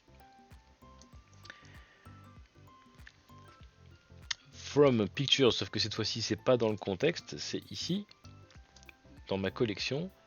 From, oui forcément, from p in pictures. C'est ça qui est fou avec le link, c'est que le link, je peux faire un link to entities, et puis je peux faire un link to object. C'est pas forcément... D'ailleurs, je me connecte pas... Le in, là, c'est pas forcément une base de données ici, ça peut être une collection, un tableau, etc. Si je veux faire un tuto, ça va pas le faire. Alors, from p in pictures, hop, select, on filtre rien du tout, on sait que c'est maîtrisé, select p.id picture, voilà. Ok, là j'ai juste filtré ma liste ici pour en extraire les longues, enfin les ID, ok. C'est pour ça qu'ici, mon T, vu que c'est générique, j'ai bien le bon écran, ouais c'est bon, c'est une liste d'ID, donc c'est des entiers. Je vérifie, vu que c'est hors connexion, j'ai pas besoin de faire un to list, normalement on est bon. D'ailleurs si je fais liste de longues, là ça devrait marcher. De Lyong non bien sûr, mais de longues oui. Voilà, donc ça ne marche pas, c'est tout à fait normal. Parce que je crois que c'est un queryable peut-être. Ouais, c'est ça. Donc il faut que je fasse un toList encore. Je vais essayer de laisser un queryable, comme ça au moins là, il ferait qu'une connexion SQL, on va voir. Maintenant que j'ai ça, il faut que j'aille checker, il faut que j'aille récupérer en base de données. Il faut que j'aille récupérer, donc là on a les peak IDs. Voilà. Il faut que j'aille récupérer en base de données les vrais objets, cette fois connectés à ma base, qui sont liés à ces ID là, et que je modifie. Vous me suivez? Non? Parfait. Donc var picrec est égal à from, là cette fois-ci, je l'appelais p, on s'en fout, je pense que c'est une variable temporaire. Sauf que cette fois-ci, voilà, merci l'IntelliSense, cette fois-ci je me connecte à la base de données, ok. Where p.idPicture, je sais plus si je peux faire in, là.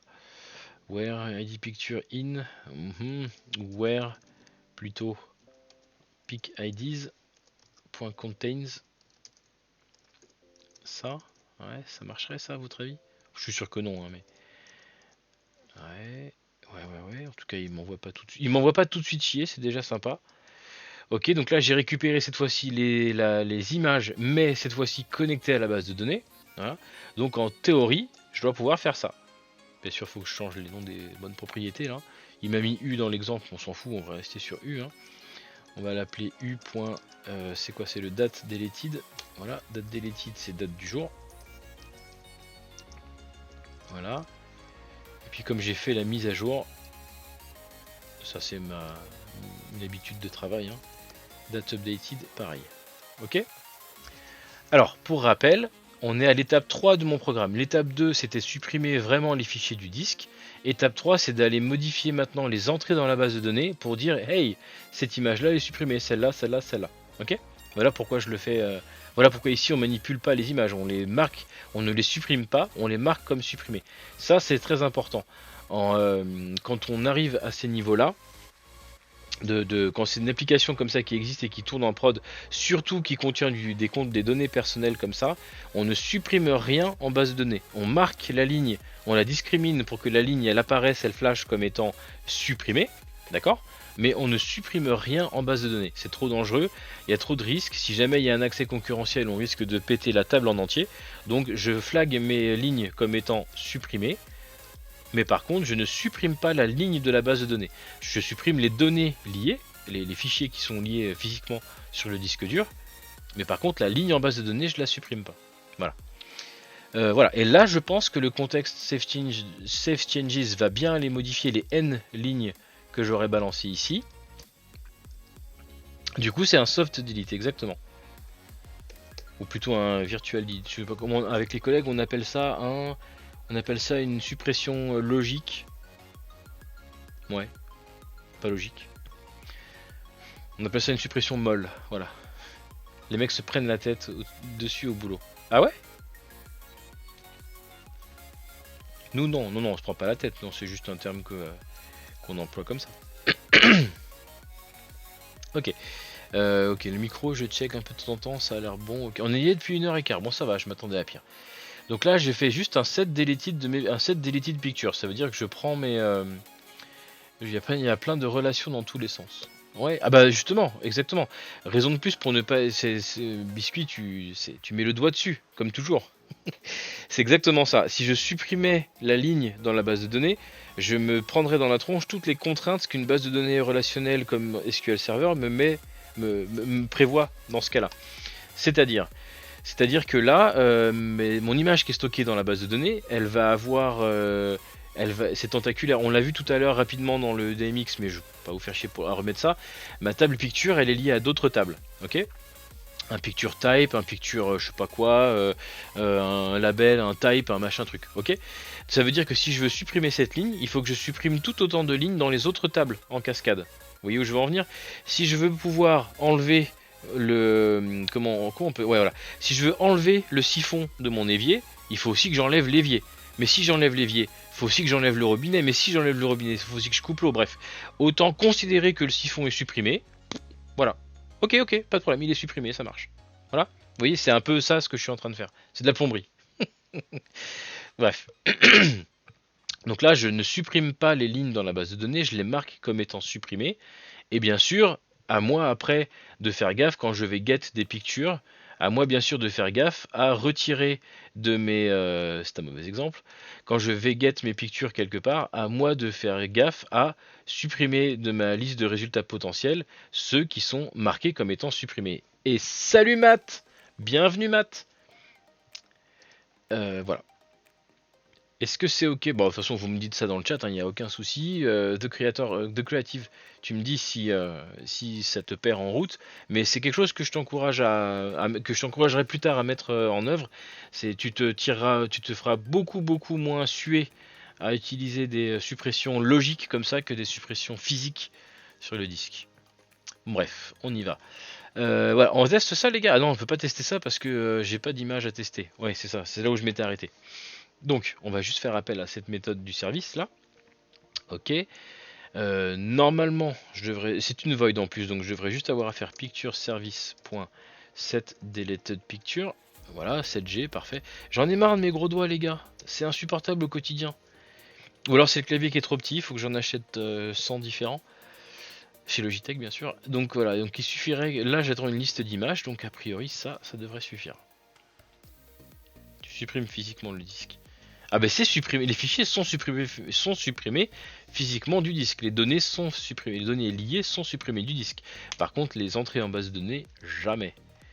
On sait jamais, il y a les ID et tout, après on comprendra pas pourquoi je passe de l'ID 10 à l'ID 15. C'est nul.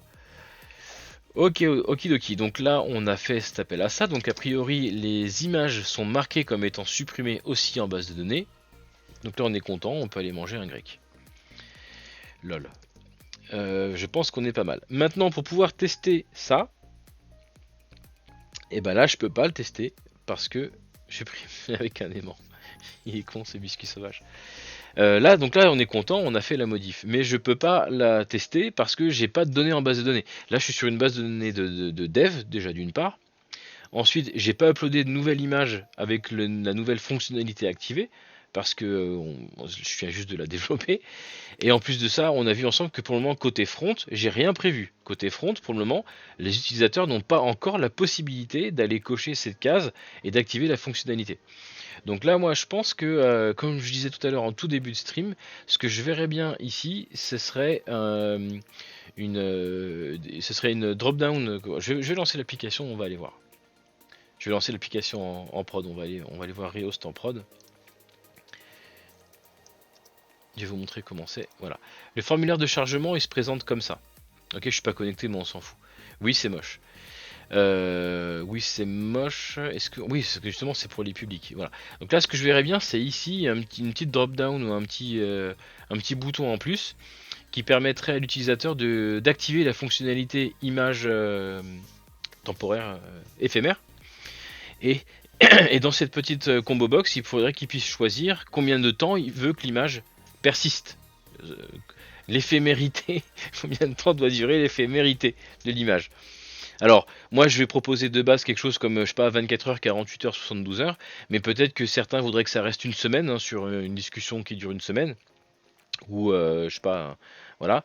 Je vais pas laisser la main là-dessus à l'utilisateur, parce que si tu laisses la main à l'utilisateur, de toute façon, ça va faire péter l'application d'une façon comme une autre, parce que déjà t'as pas confiance en ton application, mais surtout tu n'as pas confiance en tes utilisateurs, c'est la base de la base. Donc moi je vais leur forcer la main, je vais mettre une combo box avec 2-3 valeurs par défaut. Donc mettons 24, 48, 72 heures, ça me paraît être un bon début. Donc un jour, 2 jours, 3 jours. Hein. Et puis c'est vrai que ça paraît court quand même, mais bon, on va considérer ça pour le début. Mais sauf que ça, je vais pas l'écrire en dur dans le code, je vais le stocker dans la base de données. Comme ça, rapidement, les items de la combo box, hein, je suis en train de parler. Donc ça veut dire que je vais stocker ça en base de données dans mon SQL là. Comme ça, si moi on me dit ah ouais non ça suffit pas, rajoute une semaine, j'ai juste à rajouter une ligne dans cette table là et c'est tout. J'ai pas besoin de remodifier 40 lignes de code nulle part pour en plus je veux dire pour rajouter des délais d'expiration supplémentaires. C'est tellement pas français. Ok, donc du coup, hop, on retourne à la base de données. Vous êtes prêts? C'est parti. Donc pour ce faire, moi ce que je verrais bien, ce serait une table de référence, c'est comme ça qu'on appelle ça. Je verrais une table ici, ouais, une table de référence, c'est-à-dire une table qui contient juste une liste d'items hein, pour afficher après une liste d'items. Alors on va mettre un ID, peut-être un code pour pouvoir les faire des requêtes dessus. Ouais. Donc on va avoir un ID expiry type. Oh là là, mec. ID expiry. Là ce sera un int, hein, pas un long parce que j'aurai pas plus que de puissance 32 valeurs quand même. Hein, ça sera un peu abusé. Ça sera une clé primaire. Auto-incrémenter, c'est même pas la peine en fait. Même l'ID, à la limite, je n'ai même pas besoin, mais bon, on va faire plaisir à Entity Framework, on va faire ça comme ça. Ok, et on va l'appeler label. Ouais, les codes plutôt, parce que je pense que je pourrais en avoir besoin un jour du code. On va mettre un nvarchar sur 10, ce sera largement suffisant. Et puis on va mettre un label. Voilà, là on va le mettre sur 100 caractères, c'est plus joli. Ok, et on va l'appeler expiry type ou expiry duration ou expiration type. Expiry type, on s'en fout. Allez, on s'en fout de toute façon. Voilà, j'ai créé ma nouvelle table. Et donc pour ceux qui ont suivi, c'est quoi l'étape d'après? Et oui, pour ceux qui ont suivi, l'étape d'après c'est EDMX. EDMX, du coup, c'est là, dans la dalle. Ok, cette fois-ci, donc je vais remettre à jour. Cette fois-ci, il faut aller ajouter une nouvelle table. On n'actualise pas, on ajoute une table. Effectivement, il m'a bien détecté qu'il y a une nouvelle table qui est apparue. Boum. J'ai rien sauvegardé, j'ai rien check-in, c'est parfait. Comme ça, si je me foire, je perds 2 jours de taf, bravo. On est bon, Xperi elle est là, voilà, elle est renseignée ici. On sauvegarde.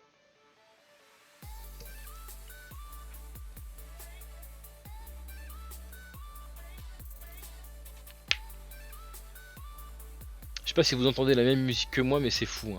Hein. J'ai remonté un peu le son, mais vous me dites si ça fait mal à la tête. Hein. Allez, c'est long. Les fichiers EDMX c'est long parce que c'est du XML. Hein. Si ça vous amuse, on peut regarder le contenu, mais c'est super long et c'est un énorme fichier XML. C'est un peu la galère. C'est un peu la galère à tout parser. Parce que du coup, faut comme je disais tout à l'heure, il faut qu'il régénère le contexte, les objets POCO, le mapping, et puis les entities, quoi, il faut le générer. Donc c'est un petit peu long. Mais c'est quand même tellement plus pratique que de se taper les mappings à la main.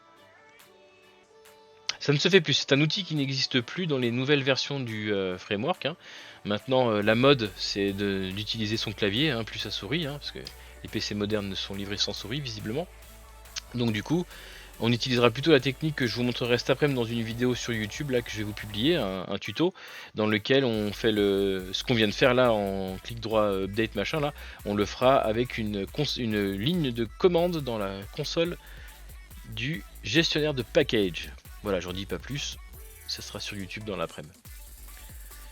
Vous m'en voudrez pas, j'en ai chié. Hein. C'est la première vidéo où j'ai dû couper 2-3 fois et raccorder. C'est un peu honteux, mais bon, c'est pas bien grave, c'est rigolo. Ok, donc du coup, tout ça pour dire que maintenant je suis arrivé, j'ai ma nouvelle table qui est compréhensive, et cette table-là, elle sera peuplée à la main. Ok, c'est pas une table dans laquelle l'utilisateur va enregistrer des valeurs avec des formulaires dans l'application. C'est une table de référence. Ça veut dire que je vais avoir un service quelque part qui va aller get des valeurs de cette table, mais je vais jamais en enregistrer dedans. D'accord? Donc ça veut dire que je sais même pas si c'est nécessaire en fait de créer un service. On va voir. Dans tous les cas, par contre, ce qui est sûr nécessaire, c'est d'aller mettre des valeurs dans cette table. D'accord? Et donc là, pour ce faire, j'utilise cette solution-là. J'utilise un projet SQL. Ok? Je vais aller créer un script de post-déploiement. Enfin, je vais copier-coller un ancien que je vais renommer parce que j'ai la flemme. Normalement, là, je fais planter SQL Server, c'est sûr. Visual Studio. Ça m'est déjà arrivé plusieurs fois. Ah, la tristesse. C'est sûr, il est planté. Je sais pas pourquoi il le fait à chaque fois. Et là, je vais relancer Visual Studio, ça va marcher direct. Je sais pas pourquoi ça fait. Enfin, si, je sais pourquoi. Et Biscuit sait aussi pourquoi. Mais bon. L'opération prend plus de temps que prévu. Écran de droite. Clic droit. Gestionnaire de tâches. Allez. Allez, gros.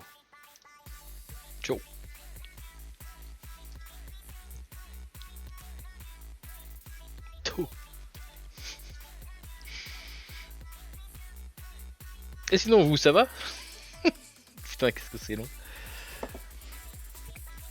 Bref, donc là, ce que j'étais en train de démarrer et que on fera tout de suite après, une fois que tout aura repris son cours, je meurs des allergies. Je meurs des allergies. Faut arrêter de respirer, je crois, c'est le mieux. Hein. Bref, une fois que Visual Studio aura décidé de se fermer et de me rendre la main, ce qu'on va faire, c'est qu'on va écrire un petit script. Et ce script un petit script SQL, hein, et ce script il va aller peupler cette table qu'on vient juste de créer avec des données de référence, typiquement les items de notre combo box, hein, tout simplement. Et du coup, ça, après, on va aller le get avec un service et puis on va aller l'afficher dans la, dans le front, dans le formulaire d'upload d'une image.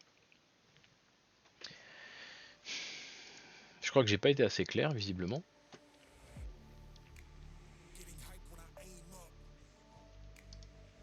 Tu m'as pas compris, je t'ai demandé fin de tâche. Point, c'est tout. J'ai pas attendu. J'attends pas que tu décides que ce soit le bon moment. Je te dis fin de tâche. Fin de tâche, c'est tout. Voilà. C'est incroyable ça. On dirait ma fille.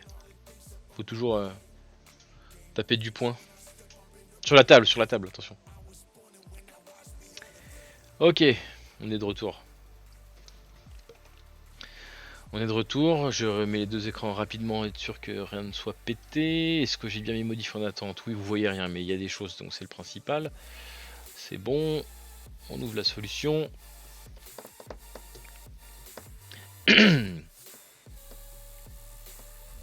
Alors là, je peux pas trop en vouloir à Visual Studio de m'avoir claqué dans les doigts là à l'instant. C'est logique, enfin c'est logique. J'utilise des vieux sur un malentendu, il termine en prison. C'est logique que Visual Studio ait pas kiffé que je lui fasse tripoter des scripts SQL de cette façon-là, parce que c'est des vieux outils qu'on utilisait dans des vieilles versions de Visual Studio et ça a clairement pas été prévu pour être utilisé à notre époque. C'est dommage, mais voilà. Bref, j'en étais là, j'ai fait ça, et là ça marche direct. Faudrait que je prévoie la prochaine fois. Bref, on n'est plus en février, on est en 05 et on est le 26. Et ça c'est moi, c'est mes nomenclatures à moi parce que je suis autiste, voilà, hop. Le mec il va vraiment, il va vraiment finir strike. Ajout bit dynamic background, non pas du tout. On ajoute la table de ref qui s'appelle, oups, écran de gauche pardon, qui s'appelle Expiry Type. Le stream commence, vous avez eu peur les gars, hein, vous êtes dit merde ça y est, il sait pas qu'il est en live depuis 1h30.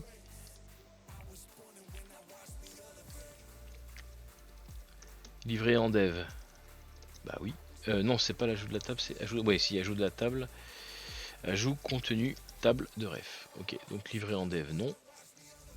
Et livré en prod, non. Évidemment. Donc là, comment on est des flemmards et qu'on a des outils à notre disposition, il n'y a pas de souci, les gars. On fait un clic droit, on fait. Générer le script, insert, presse-papier. Voilà. On revient là. Boum. Ok. Et les values. Le premier, ça sera le code. Et le deuxième, le label. Voilà. Ok, donc on va dire 72H et le code ce sera non hop 24 heures. Comment on l'affiche dans le front ça? On pourra le changer après, c'est pas grave. Un jour, 24 heures, je précise.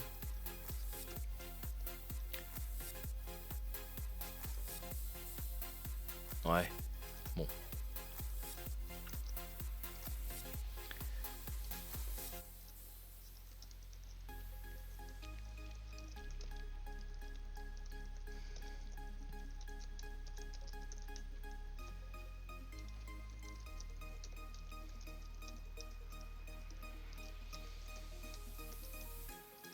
Voilà. Ce script là, on va aller tout de suite, tac, le play sur le serveur de dev, hein, évidemment.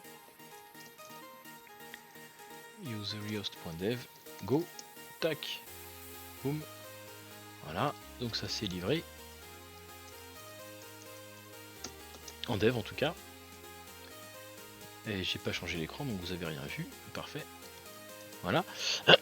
Du coup, en base de données... Oh putain. En base de données, du coup, si je vais checker ma table de ref, normalement, elle devrait avoir 3 lignes. Voilà. Ça, c'est le code, et ça, c'est l'ID, on s'en fiche. Et ça, c'est le texte qui s'affichera dans l'application. Ça me paraît pas mal. Ok. Revenons à nos moutons. Donc ça, c'est ok. Faudra que je livre en prod, faudra bien y penser. Faudra faire une mise à jour de la base de données en prod, c'est pas bien grave. Voilà, toujours est-il que maintenant on peut aller dans l'application Rehost, que je remets en application de démarrage, le front, on va appeler ça le front, et c'est au niveau de la vue, quelle vue déjà c'est au niveau de la vue, donc je suis dans host, ça doit être index, il faudrait que dans le formulaire chargement depuis le stockage, ok, on revient là, donc je suis dans host, index,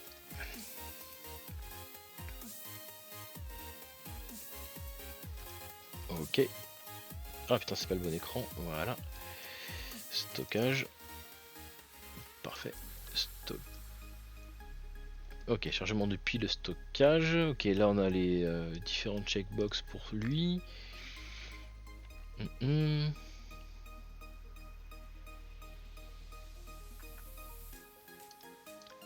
ici qu'il s'arrête le formulaire, je crois. Ouais. Là il affiche rien.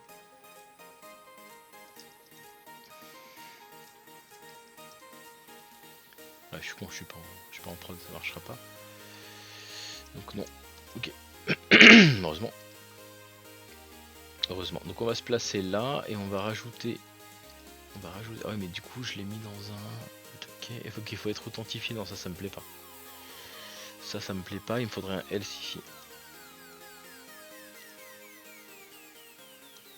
Waouh.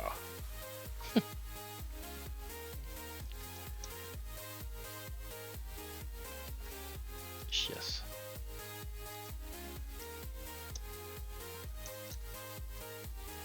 Ah! Oui, bonjour monsieur dyslexique des doigts. Ok, il me l'a mis où il fallait.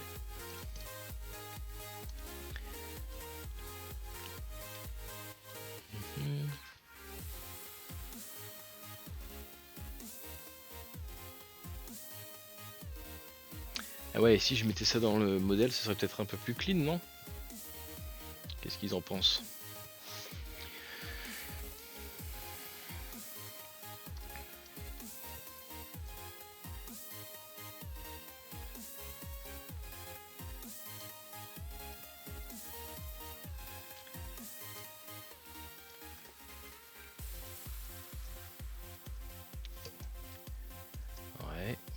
Ouais. Ok, donc là en gros je vais mettre un libellé que je vais appeler activer le mode éphémère, ok. Et du coup il y aura une select list qui va s'afficher avec une combo box qui sera dont la valeur par défaut sera non.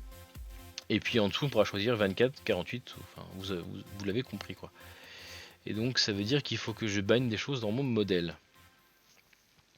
Moi je veux voir l'aventurier en mousse. Mais c'est vrai, mon Jojo. Bonjour Jojo. C'est promis, le retour de l'aventurier en mousse ce soir les gars. Il y a trop de lignes là, je suis perdu. C'est vrai. C'était la pause dev, c'est la pause dev. On y est depuis un peu plus d'une heure et demie et de toute façon il va être 14h donc il va falloir qu'on coupe. Mais c'est vrai que l'aventurier en mousse il nous manque. Du coup ce soir ça stream de quoi ce soir on stream Arc les gars, peut-être toute la nuit même, peut-être on verra parce que je crois que je suis tranquille à la maison demain toute la journée, donc c'est pas mal ça. Ouais, il y a moyen que ce soir ça parte sur Arc de manière un petit peu sérieuse et impromptue, mais oui les D-Boss, je pensais pas à vous là, j'étais en train de partir sur mon délire. Je vais le réfléchir un petit peu mon formulaire parce que là on va aller sur du front. Je vais me remettre un petit peu de caméra parce que je trouve que je suis tellement beau. Je vais réfléchir un peu au front à comment je fais ça. Est-ce que je mets une checkbox? Est-ce que je mets une combo box? On verra ça. Je vais vous Je vais vous proposer ça. Je vais essayer d'avancer un petit peu ça hors caméra pour hors stream parce que ça va pas vous le fait de voir mes essais, me voir me foirer, ça va vous faire marrer. Mais voir que ça marche du premier coup, ça va pas vous faire marrer. Donc je pense que je vais plutôt faire ça tranquille hors caméra, regarder et vous proposer un truc. Le front c'est la meilleure partie. Moi je suis pas d'accord. Mais enfin bon, ouais. Ouais, effectivement, le front c'est la meilleure partie, mais le front ça a toutes les chances de foirer. Et en plus de ça, là dans l'état actuel, l'application ne pourra pas démarrer parce que la base de données n'est pas à jour par rapport au modèle que je suis en train de me trafiquer ici. J'ai des modifications assez lourdes à faire sur la config pour qu'elle puisse démarrer l'application. Il y a la petite application exe là que j'ai envie de mettre. C'était pour ça d'ailleurs que le stream avait démarré. Donc voilà, je pense que je vais couper le stream ici, avancer sur le front de Riost, là, le formulaire avec la petite combo box, parce que c'est pas vraiment ça la partie intéressante sur cette fonctionnalité là. Ce qui vous intéresse, et vous avez raison, c'est de voir comment l'application va aller effectuer la suppression des images quand on arrivera à leur date d'expiration, et c'est bien normal. Après, si ça vous branche qu'on modifie le formulaire ensemble, qu'on rajoute la combo box et qu'on la lie à la base de données, pas de souci. Dans ce cas-là, demain midi, on refait un petit. Dans ce cas, je touche à rien et on fait le front ensemble demain midi. C'est juste que je pensais que la partie back vous intéressait un peu plus, l'algorithme vous intéresserait un peu plus pour cette fonctionnalité là. Mais ça peut très bien se faire. Dans ce cas-là, je touche à rien. Je vais me chercher un gros Big Mac et je me pose sur Arc tout l'après-midi. C'est comme vous voulez. Si, le back c'est bien aussi. Je pense, hein, parce que là, c'est une application web qui fait vraiment pas grand-chose. Mais du coup, rajouter un petit peu de back et puis installer la tâche planifiée sur le serveur, la configurer. Je pense que ça peut être un truc assez intéressant. Donc on va, voilà, je vais stopper le stream là, les gars, ok. Je touche à rien, promis. Donc on va faire un petit récap rapide. J'ai créé donc l'application. J'ai démarré le petit projet d'application ici, là, d'application console, qui va aller, je vous rappelle, tourner tous les jours à minuit. Et tous les jours à minuit, elle va aller get dans la base de données les images qui expirent aujourd'hui, enfin qui sont marquées pour expirer aujourd'hui. Ok. Et puis ça va aller supprimer effectivement les fichiers sur le disque dur, puis ça va les marquer dans la base de données les images comme étant supprimées, inaccessibles. Ça va les détacher des albums photos dans lesquels elles sont uploadées, etc. Ça c'est prêt, mais pour le moment, je vous rappelle, on ne peut pas tester parce que le front, l'application web, hein, le front de Rehost n'est pas encore prête, ne peut pas encore générer des images éphémères. Ok, donc là la prochaine étape c'est ça, c'est qu'ensemble on va aller modifier, on va faire ça la prochaine fois. On va aller modifier le formulaire ici pour pouvoir permettre aux utilisateurs d'uploader des images éphémères. C'est là plutôt, voilà. Des images éphémères, on va faire ça. Je vais sauvegarder tout ça, on va aller le faire ensemble demain. Alors est-ce qu'on fera une combo box, une checkbox, je sais pas encore comment on fera. Je pense qu'une combo box avec nom et puis tel nombre de jours, je vous proposerai un truc demain.